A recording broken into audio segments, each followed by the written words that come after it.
Ndakunda TikTok ngoza ambwira ngo sinusubira kwa kuri TikTok twoshwa ndayikunda bon je nyine mutwanje numva kenshi rimwe amazi iyo umuntu ari umu acteur mugenzi wawe ukamutuma ko sinzi ko umubwira ati umusaba ni service agukorera canke arashobora kuba mu byo gushobora kuriha fike nawe ndavuga ko bari mu bahungu canke mu bagabo aho nari bavuga ati ntuvuge ngo je ngo bose ngo ndabona ngo participe ngo uvuga ati vraiment uyu unye ni role model wanje ndavuga yuko ari we a participe ndabona ko ari we basi ari meilleur par rapport aux autres même si nabandi babizi ariko ndabona ari mu bagore canke mu mafasoni wewe wikuremo ntaco ushobora ndazi benshi umuhoro bari bati nari sûr ariko ntaco wowe wikuremo dufate kuri umuntu ari simple mu bafasoni mu femme actrice need anjohera the best nye numva ko renze numva ko ashoboye ashoboye ati uyaragerageza basi simwe mwarashoboye agaragerageza.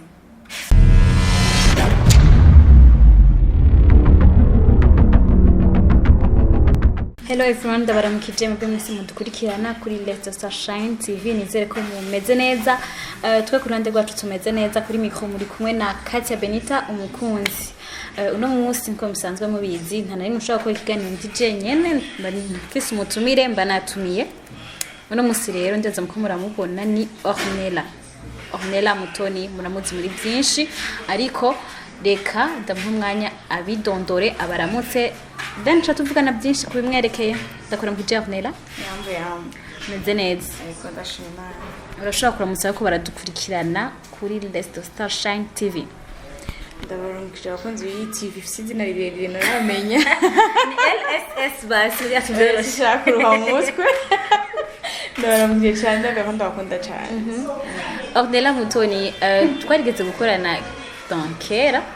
ariko ntacu tuje mu yindi image kubera hashe n'imisi myinshi kuva kijya gihe tugikorana ntacu gushika n'ubu evolution habaye nini etape habaye nini. Ornella ageze ko yahe intambwe ubu tuvugana en détail intambwe intambwe nabirenze kandi nani binasanzwe kuko aho nari ejo sehondo kandi aho ndisa nifuza gushika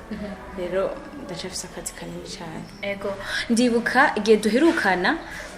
narakubwiye ati nakubaje nti mbega muri futur wowe nka Ornella mu actrice wa film même si igihe kitari kirekire ukora muri kazoza urifuza gukora ibyi wawe waranyishuye ati ego ndavyifuza gushaka gukora ibyi wanje Imana ibifashije kubera nta ushaka kwa mahahandi canke akorera abandi ubu bikaba byarabaye twarabonye navuga coming soon navuga short movie ariko haheze igihe tutarabona film proprement dit bimeze gute kamande vuga ati Imana igira neza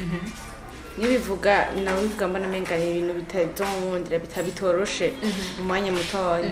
ariko nyine niyishingana n'ifiskanci kena shaka gushikako naragishitse ko n'intambwe ya mbere nateye kandi nze ko nibindi Imana izobimfashamo nzoteza indi nama kubw'ivyo rero ni ko natsitaje kona igikorwa kitaraje kuri YouTube bamba bari kwanza barazi ko ibirere bidasezerana barazi ko bigora abari ku kazi n'abagabo rero byatugoye twihanganira mugabo imisi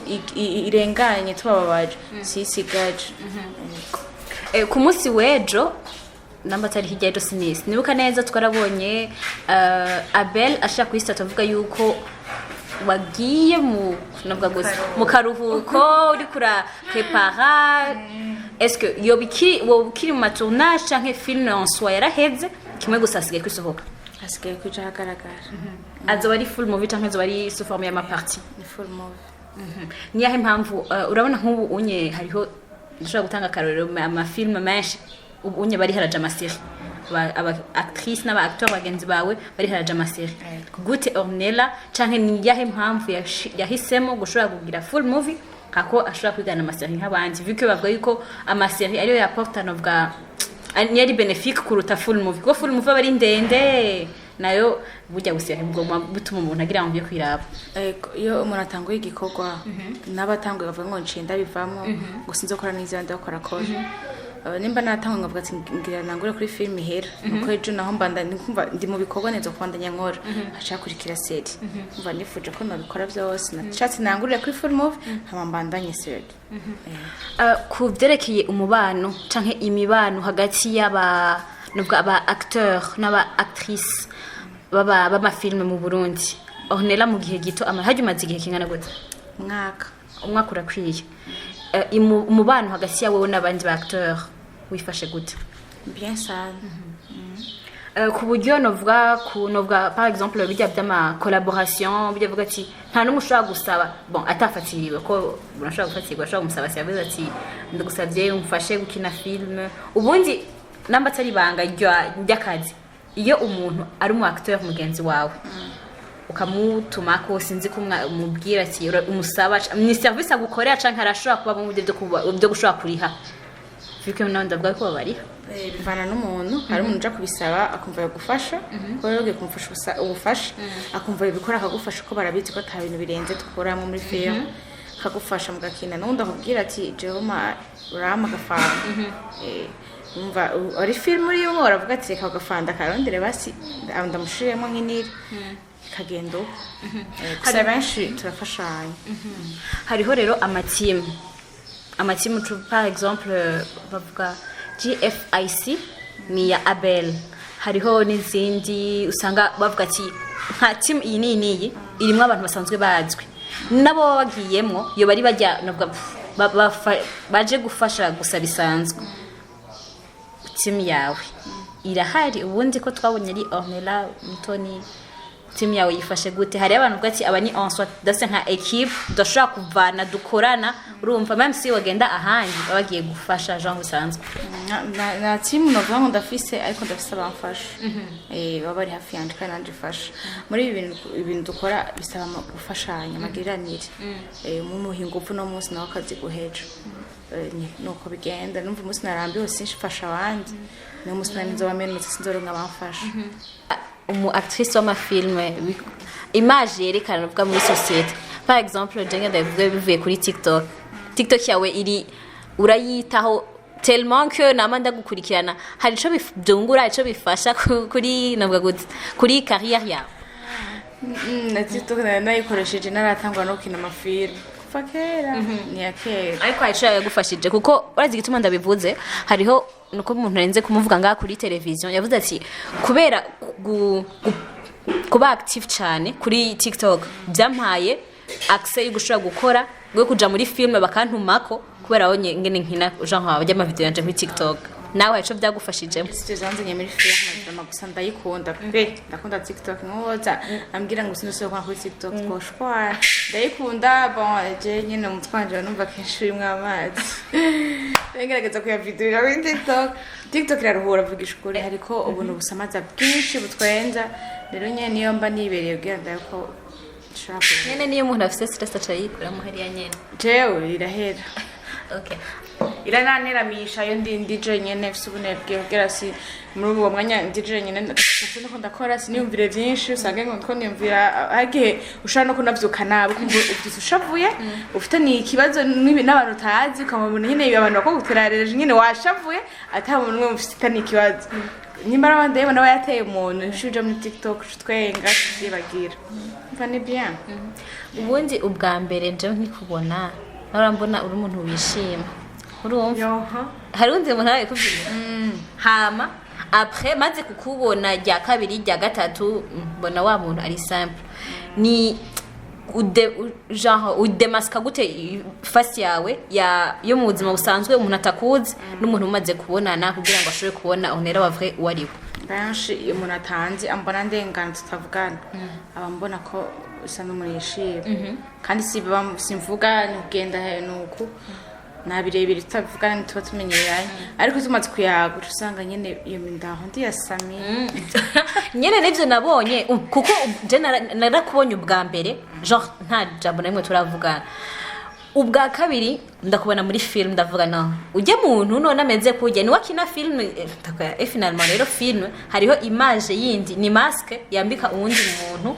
iyo ari karakina hama bijya vyama film bisanzwe ari nabavyiga wewe sinavyize navyize voilà niho nyine nako ndagenda hari abavyiga wewe ntiwavyize ariko petit à petit mu Burundi ni nako babifise urashaka uravuga nk'ubu harabaha festival bakadepoza amafilme yabo amakiti yabafatirako hari bamwe bavuga ngo barenganijwe harimo kubera peut-être bumva ajya amashuri ya filme atanditse baba bazi ibintu bya cinematography bizi bake mu Burundi muri kazoza vuke uri kurakora na filme nyinshi watanguje na team yawe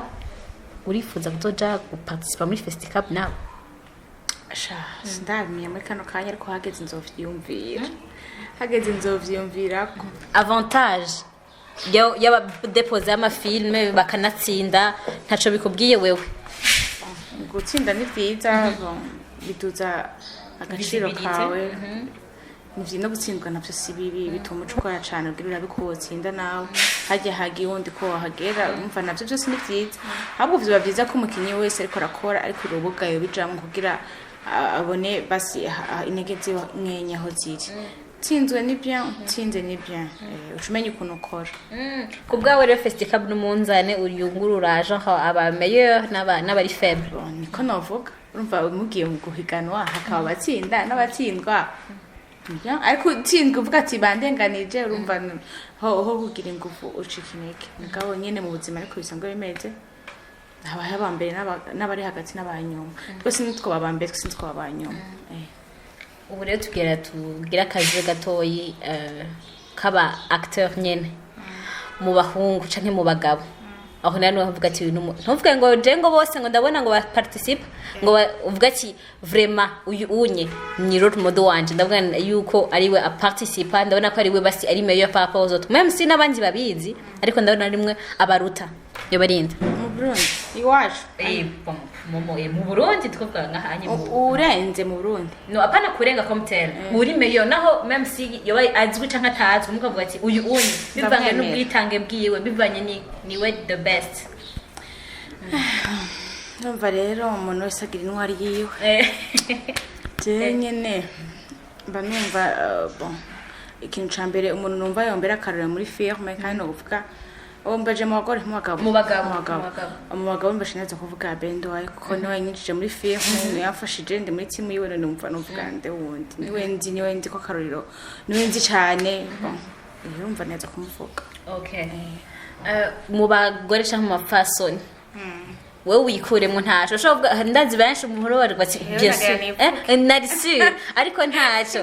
wewe wikuremo dufate kuri umuntu ari simple mu bafasoni mu femme actrice ni anjohera the best nye numva ko renze numva ko ashoboye ashoboye ati uyaragerageza basi simwe mwarashoboye agaragerageza nshaka kwigirako wigirako nshaka kwigirako ubona ati uyu unye vraiment basi Wana yuko ari umuntu agira akabanga kiwe ati okay ndi muri chambre reka basi ndabe basi ndabe byagiye mani nawo hari turekwesha oyo ugeranya basi ntaco deka kuvuga ati wowe wemera uvuga ati unyi basi aragerageza habwo iyo mbwira ati mu bantu bo muri firme uvuga ati muri abo bakobwa uyu muntu uramukunda nko kugena navuze basi navuze ngo none igirako wapi okay ntaco wowe numva nyene wowe ugerageza je nakubwa ati wowe ucagora ati uyu bakobwa kamvuge Grace ati kweke mvuze Grace Grace ari mu gikorwa cy'umuntu akigira iciwiwe kandi nimba umuhaye role navuga ngo ngize umwicanyi ngugize umumaya ngugize iki byose arabikina kabiviva kandi atiteze ngo ni filme yiwe canke si yiwe umva baramukinye mwiza rena nakamara ko kumucaka ko uvuga ngo ngira ndamuce ko ndondera abandi canke nukuri akazi azobigumeyemwo yego ameze nka Abel umushitse mu gikorwa agifata nk'iciwiwe nimba ari n'ikintu kibuze muri kwitera aragikora umva ko abantu kandi atari nagwiwe none wumva mwubahwe basi cye numva nifuza kumubona Grace sindamubona namubona kiri kuri tereke yakora nta n'ivyo kuvuga ngo umushitse muri filme ngo manzo mbwire ngo amasene nzokina ukuntu ameze umva arakora byose bikora ukavuga ati ukwimeze kose nimba ari mbi ndayikina mugaye hari uzo kwigisha n'uwizobabaza yihangane ko ni firme turiko turigisha umva ivyo bintu umuntu woro uteza kuvuga ati kweri respect. Mu rugendo wagiyemo mu Rwanda twabonye mwagiye mu Rwanda sinzi niba yari film canke yari urugendo en soi ubwe murayi ko ahandi vyifashe icigwa wahakuye canke resume y'ivyo wahabonye itandukaniro wahabonye hagati ko uko biri kose ndazi barahuye n'abakinyi b'amafilme nkawe icigwa wahakuye canke uko wahasanze en general wabonye vyifashe gute par rapport ukompaye n'ivyo mu Burundi? Nabonye ari bisanzwe n'ivyo wacu usibye ko twahuye n'abastar nyene bahariya tukagira ubucuti twunga bumwe ubundi ni nka twebwe kana birenze mu byacu no mariko ushobora kuvuga ati hariho uburambe hariho ico baturusha kuko hariho uwo tugeze kuganira avuga ati mu Rwanda baruturuta qualité ya image canke bakaturuta qualité ya matériel bashobora gusanga nko mu Burundi bakinsha kamera imwe uzinga ariko abandi bagakora nkabyo byo gukora ngo amakadrage amaparti mato bo bagirako bigatuma na filme inyaruka guhera nuko bo binjiza gusumvya ko twe twinjiza urumva natwe abatwinjiza nko binjiza tukugerageje kondezo kamera dukoresha imwe okay ariko ko tuba tuzi ko ingufu bashizemo ataheze ugaruza gerageza gukora ibibayabaye kwiranye n'uburyo bwawe none nk'umu actrice nyene hoko gwiki kugira ngo hashobore kuba evolution ya film mu Burundi baramaze kwinja muri carrière umwaka su ikintu gito kuko umwaka ari umwana batambuka umwaka ari utahora yaja kwishura baja kwishura umwaka ni munini cyane ikigo umaze gusangamo muri film icokorwa kugira ngo film ishobore gutera imbere niki vuko nigihe yaza kuba ibintu utari benefique bari ko harabivuyemo ariko still nimba umaze kubimana mu mwaka nubwo hari ikintu kiriyo nakirenze ariko barabivuyemo si umuntu yahakuye abagenzi yugiye mu bintu karonga abagenzi waberetse ko ubuntu bakaza bakakubera abagenzi bamaze kuza rero nubwo buntu buhari n'ibintu bizoza dushite hamwe ingufu je nibaza ko nzoko amaturira imbere ni heza kandi imbere igihe cyose iyo utanguye akazi uri mu kazi kumubona umenga hari ibintu bigukwega menga ivyo uri musivyo menga ni bizo gushikana mugabo ubishizemo ingufu n'ubukomezi urakomera ugasanga ushitse hano imbere ukavuga kiruhutse ukavuga tego ico nashaka nagishitseko nari nzo nizeye mfite indoto z'ibisazi okay zo ndoto z'ibisazi nyene nisa okay nka Ornella mukuja gusozera nka Ornella film ntirasohoka nubwahe butumwa yoshikiriza ku muntu wese yadukurikiranye ku muntu wese adukurikirana ku muntu wese avuga ati none même si twarabonye link